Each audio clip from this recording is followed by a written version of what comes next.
Hi Nerf Hoarders, and welcome to my video review and comparison for the Star Wars Nerf Rogue One Captain Cassian Andor Deluxe Blaster.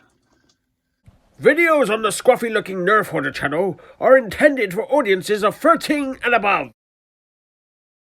Why, you stuck up, half-witted, scruffy-looking Nerf Hoarder!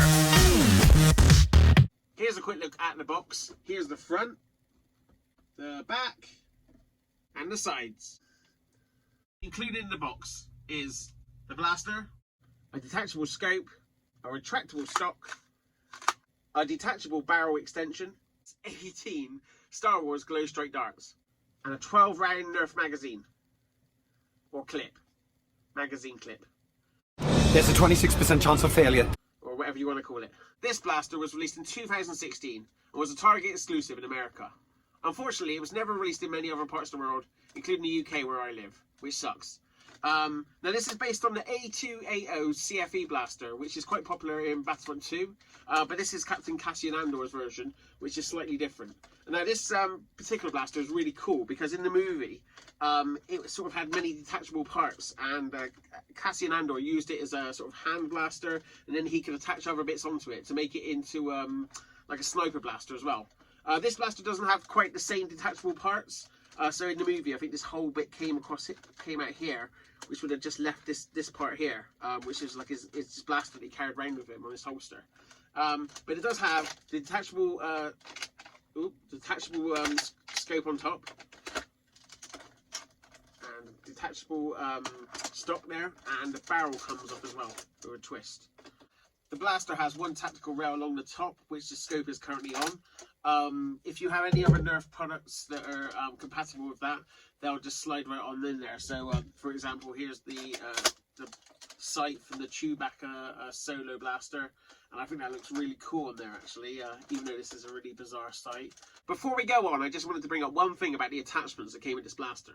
And although the blaster itself is an original Star Wars Nerf blaster, the attachments are actually Nerf attachments that have just been recolored. So these have all been released with previous Nerf blasters. This is a Spectre barrel. This is a Raider stock that's a bit of a fan favourite.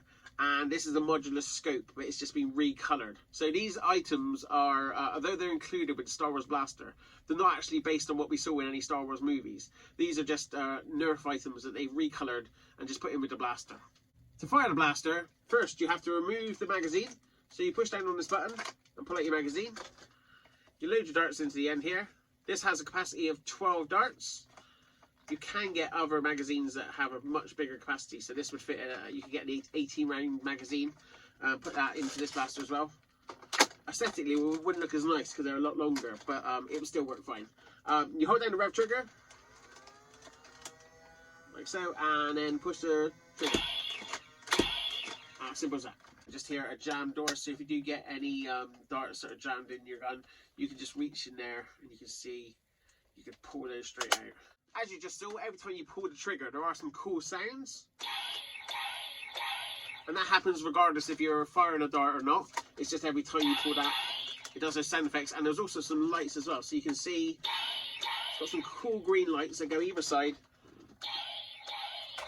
to sort of simulate the blaster firing. Now when you hold down the rev trigger, that turns on a UV light inside. And if I turn the blaster around, you can see there's a small bit here that's lit up, and inside that's charging the GlowStrike darts. And as you fire, those UV lights would have charged up the GlowStrike dart, and it would glow in the dark. So that's quite a nice feature as well that they have on a lot of modern Star Wars blasters. Always wear eye protection, unless you want to end up like this guy. My eyes started! So today, I'm wearing this.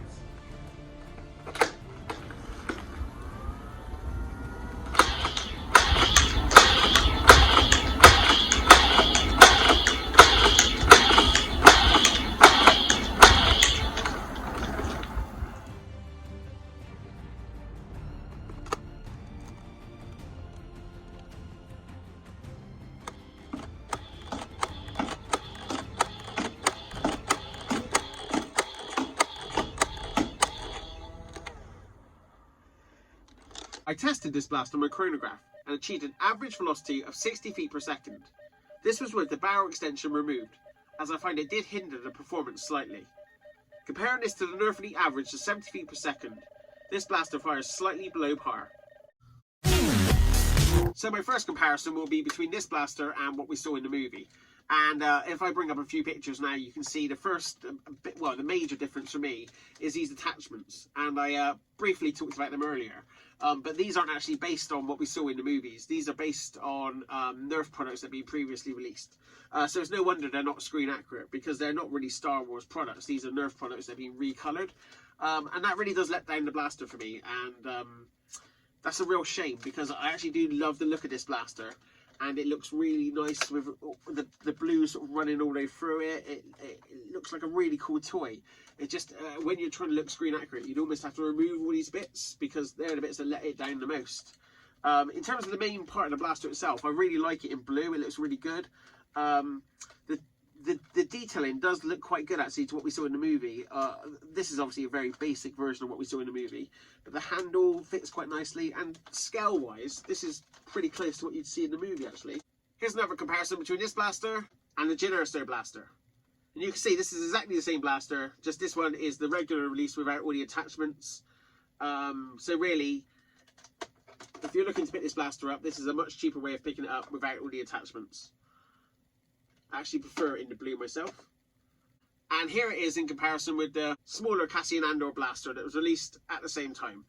You can see this is what he uses in the movie and puts the attachments onto to make this blaster. So this blaster really is this blaster. And you can see a lot of the detailing that's on this one is on this one as well. So it's got these same bits along here and this bit here. All those bits are sort of mirrored on this one, but they're a lot smaller, which is pretty cool. So this would have been the original blaster, and he would have clicked on all the extra bits to make this into the sniper scope. So yeah, that's pretty cool, actually, that they kept a lot of the detailing on this and put it on there. So my final thoughts on the Cassian Andor Deluxe blaster, and overall pretty positive. As a Nerf blaster, it's probably one of the best Star Wars Nerf blasters that's been released. But that's not saying much, because most of them are single shot blasters. So the fact that this has a capacity of 12 probably puts it right at the top anyway, well, near the top anyway. Now the only problem, if you're into Nerf, you know that the FPS of this is really low. 60 is really not good enough if you're going to a Nerf war. But this can be easily modded if you know what you're doing, and I've seen a lot of people do that. So it can be got up to a higher level. Now in terms of looks, I think it looks really great. The actual blaster itself, I'm really happy with. What lets it down a little bit for me is these attachments, and the fact that they didn't make original Star Wars attachments. They just recolored these Nerf attachments, and that's a bit of a disappointment, just because it doesn't really look like what we saw in the movie. These are just from various blasters that have been released over the years from Nerf. So it's a minor quibble with these. I still think with them attached, it looks really nice and looks like a really cool blaster. So I'm not gonna hate on it too much. I just wish they'd made some original products rather than just recoloring what we've already got. But yeah, pretty happy with it overall. So my overall rating is... You'll find I'm full of surprises. Thanks for watching. I hope you've enjoyed my video, and if you have, please consider liking, subscribing, and leaving me a comment below. I'd really appreciate that. Until next time, may the foam flinging force be with you. Oh my, Master Nerf Hoarder really does love his Star Wars Nerf blasters. Anyway, please like and subscribe to the channel. Come along, R2. We're leaving.